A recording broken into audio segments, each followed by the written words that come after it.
And what about infertility? Today we are seeing a lot of couples Yeah. who are not able to conceive. Yeah. Definitely lifestyle, True. because I see a lot of clients who are like not sleeping on time, not, having the right kind of diet, and of course there's smoking, alcohol, True. drugs, and then emotional baggage. Yeah. But then is it also true that some souls are not ready to come down very easily on this planet? Because that's what we were hearing in COVID, that a lot of couples are going through infertility because souls are not willing to sort of come into the reality. Again, souls know what the reality is going to be. So although souls up know that, okay, COVID is the passing phase and it will get over kind of a thing. But having said that, again, chronic imbalance in the masculine and the feminine. Yeah. And here I'm not talking as a feminist, okay? I believe in equality because yin and yang has to be in sync. Yeah. The masculine and feminine has to be in sync.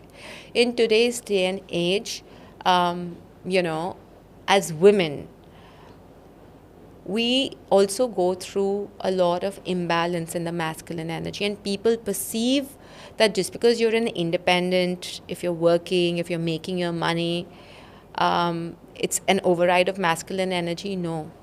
You can do all of that, but also doing all of that and still retaining your feminine and not acting like a man in certain situations that causes an imbalance. Yeah, because a lot of women today are becoming alpha females now. That's a new term. Yeah, true. And honestly, I'm an alpha female. But an alpha female is nothing wrong. Yeah. But unfortunately, people don't know the true meaning of it. Like for me, I'm an alpha female when it comes to my work. I'm an alpha female when I leave the door, but once I'm inside the door, I'm as feminine, I'm as emotional, I'm as sensitive, I'm as nurturing, things like those. So that right balance has to be there.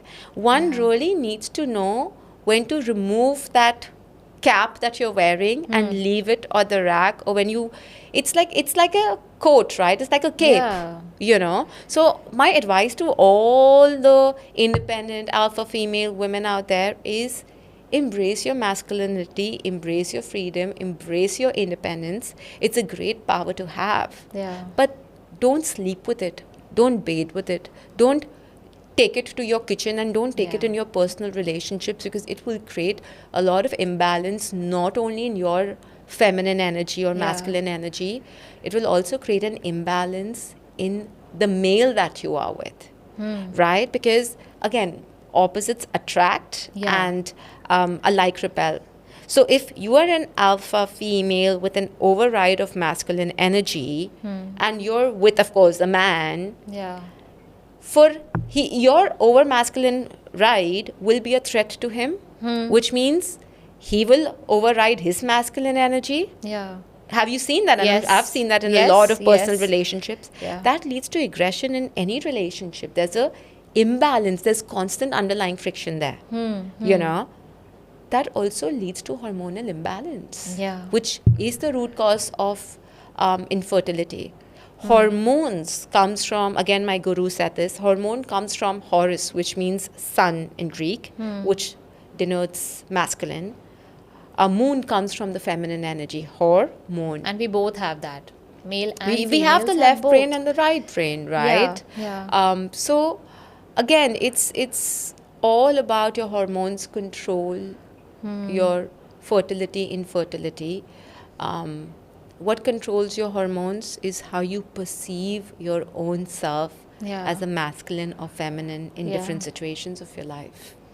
But also a lot of men today are very feminine. Yeah. What about that? Again, so from childhood, we've all been oppressed, right? Men are not supposed to cry. Men are not supposed to be vulnerable. Women are not supposed to be independent. Because of the age that we are in, of the consciousness, unfortunately, humans are taking consciousness as finding your individuality. And that's a mistake.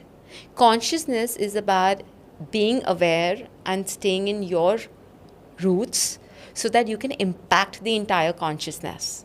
But now people here are fighting for their individuality. No one's trying to become conscious. Yeah. They are still kind of fighting for their individuality. The minute you start fighting for something, which means there's an external threat, right? The minute there's an external threat, it's going to be your fight hormones, fight chemicals that get released. Yeah. And there is going to be an imbalance. 9 out of 10 women have PCOS, PCOD. That, unfortunately, also another root cause of it is rejection of your feminine energy. Because again, in the era that we were all conceived, all the people who are 30 or 40 plus or 25 plus, back in the day, there was constant pressure for our mothers to have a boy child. Yeah.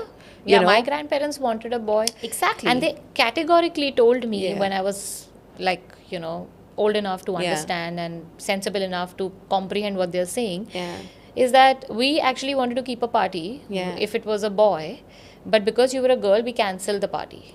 That's so wrong on every level. Yeah. And actually as a kid, I questioned them. So basically, because I was a girl, I don't deserve to be celebrated. Exactly.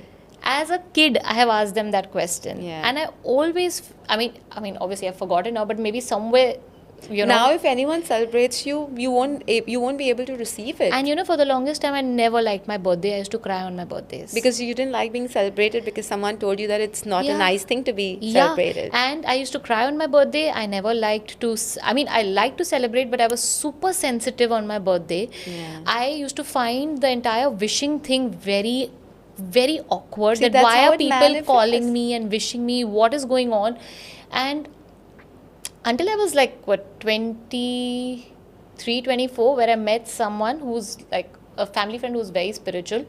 And she said, you deserve to be celebrated. Yeah. Why are you not celebrating your birthday? It's the day you were born. It's the day you came on this earth. It's the day, you got this life and to lead this life as this identity. So you should celebrate yourself. And then every birthday, I consciously made an effort to make that day feel okay. Yeah. And to feel happy, fake it till you make it kind of a thing. Yeah. And now, maybe after 10 years or 10, 12 years of that episode of she guiding me, now I can say, I celebrate my birthday. I like my birthday. Last year, I also, You're breaking through patterns, even if, right? last year wasn't my milestone birthday, but I still kept a party because it was a Saturday. I was like, okay, let's call all the friends. I make effort to celebrate that day. Because somewhere, I think, in the womb itself, you that were rejected. Your femininity the was rejection. was there. And maybe it showed up in some way. I'm not sure, and I'm It not aware of always what, but it shows did. up. It always, and sadness is a sign that there's something showing up. Yeah.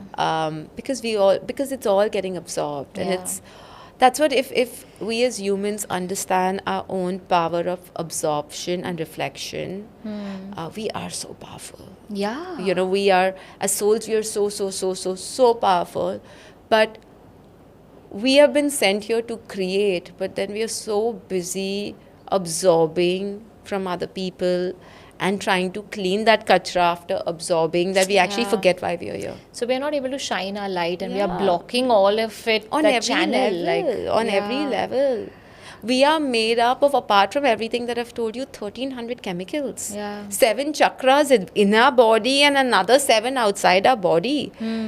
So you can only imagine, 206 bones, billions of cells and DNAs, and it's just so much, But we still are stuck perceiving ourselves as, oh, I'm fat, I'm ugly, I'm thin, Yeah. Do you see how much we restrict ourselves? It's not even worth it. It's not even worth it. For few inches of mass, you're completely getting delusioned and completely diverting from what your purpose is.